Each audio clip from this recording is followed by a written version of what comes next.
আগামী মাসগুলোতে বাকি 5 দলের নাম চূড়ান্ত হলে পূর্ণাঙ্গ হয়ে উঠবে 2026 টি-20 বিশ্বকাপের অংশগ্রহণকারী 20 দলের তালিকা।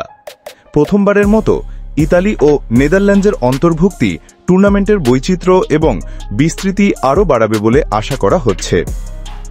2026 সালে টি-20 বিশ্বকাপ যৌথভাবে আয়োজন করবে ভারত ও শ্রীলঙ্কা। 2024 সালের মতোই এবারের আসরেও অংশ নেবে মোট 20টি দল। আয়োজক দেশ হিসাবে স্বয়ংক্রিয়ভাবে বিশ্বকাপে খেলবে ভারত ও শ্রীলঙ্কা। এছাড়াও 2024 সালে টি-20 বিশ্বকাপে সুপার 8-এ খেলেছে এমন 7টি দল বাংলাদেশ, আফগানিস্তান, অস্ট্রেলিয়া, ইংল্যান্ড, দক্ষিণ আফ্রিকা, ওয়েস্ট ইন্ডিজ ও যুক্তরাষ্ট্র স্বয়ংক্রিয়ভাবে 2026 বিশ্বকাপে জায়গা পেয়েছে। আইসিসির সর্বশেষ র্যাঙ্কিংয়ের ভিত্তিতে সরাসরি খেলার সুযোগ পেয়েছে আরও 3 দেশ, পাকিস্তান, নিউজিল্যান্ড ও আয়ারল্যান্ড। অঞ্চলভিত্তিক বাছাই পর্ব থেকে কোয়ালিফাই করা প্রথম দেশ ছিল কানাডা। আমেরিকা অঞ্চল থেকে একমাত্র দল হিসেবে তারা বিশ্বকাপ নিশ্চিত করেছে। এরপর ইউরোপ অঞ্চল থেকে কোয়ালিফাই করল ইতালি ও নেদারল্যান্ডস।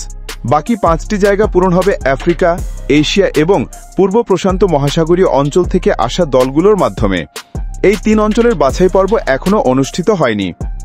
এখন পর্যন্ত 2026 টি-20 বিশ্বকাপ নিশ্চিত করা 15 দল এবং এর আয়োজক দেশ ভারত ও শ্রীলঙ্কা। সুপার 8 থেকে বাংলাদেশ, আফগানিস্তান, অস্ট্রেলিয়া, ইংল্যান্ড, দক্ষিণ আফ্রিকা, ওয়েস্ট ইন্ডিজ ও যুক্তরাষ্ট্র। র্যাঙ্কিং থেকে পাকিস্তান, নিউজিল্যান্ড ও আয়ারল্যান্ড এবং বাছাই পর্ব থেকে কানাডা, ইতালি, নেদারল্যান্ডস।